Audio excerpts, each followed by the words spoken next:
5 content creators are suing the state of Montana after Governor Greg Gianforte signed a bill into law that would ban the app. The law says TikTok can't operate in Montana and that mobile app stores would have to stop offering the app up for download in the state. If they don't abide, app stores could face fines of $10,000 per violation and be, quote, liable for an additional $10,000 each day the violation continues. The law would go into effect on January 1st, 2024, unless overturned or amended. Here is my Friday morning routine. Carly Goddard is one of the TikTokers suing the state, saying she couldn't believe it when she found out the bill was signed into law. I know this may sound stupid, but I cried. I broke down. With more than 95,000 followers, Goddard creates lifestyle videos sharing her morning routines and life as a mom and wife to a rancher. After I became a mom is whenever I was inspired by another mom content creator, and I was kind of going through a rough time. And so, I just kind of wanted to find my purpose, and I feel like I've done that on TikTok. She says most of her family's income comes from brand deals where she works with businesses, including small businesses, to promote their products on her page.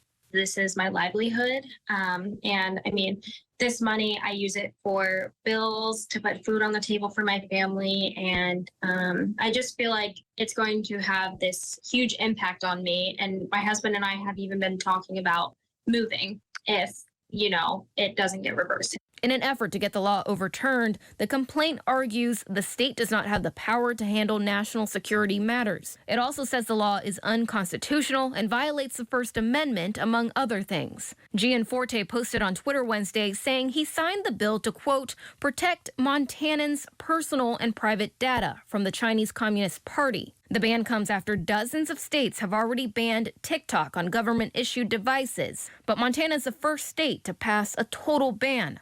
The law says the ban would be void if TikTok is sold and breaks ties with its parent company, ByteDance, which is based out of China. But so far, there is no public evidence that suggests the Chinese government has accessed U.S. user data on TikTok. Pamela Wisniewski, an associate professor in the computer science department at Vanderbilt University, says the law would be difficult to enforce. I mean, why don't we just build a proverbial firewall around the U.S. and just keep our DNS servers to only U.S.-based companies? And so that's like a modest proposal that like anybody would say, oh, that's just too extreme.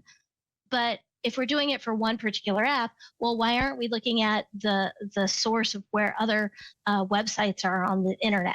And so that's my biggest concern, is that I think we're doing this more based on fear. She's also worried the ban would put some people who aren't as tech savvy at a disadvantage, saying people would figure out a way to go around the ban, like spoofing their IP address to make it look like they're in a different location. Yes, there is a lot of garbage on TikTok and things that are inappropriate for younger children to see.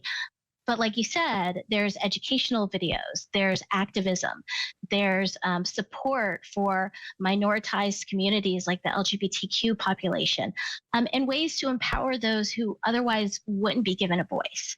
And so we don't want to take away these platforms.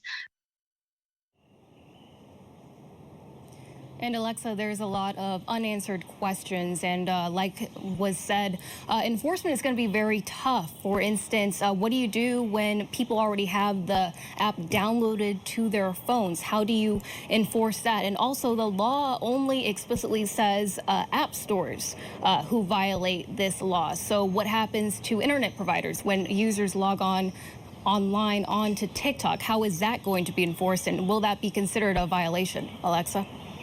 Yeah, and use of VPNs. There's so many things. This is definitely going to be a very feisty and long legal battle. National correspondent Stephanie Sandoval reporting live in Nashville for us tonight. Thank you so much, Stephanie.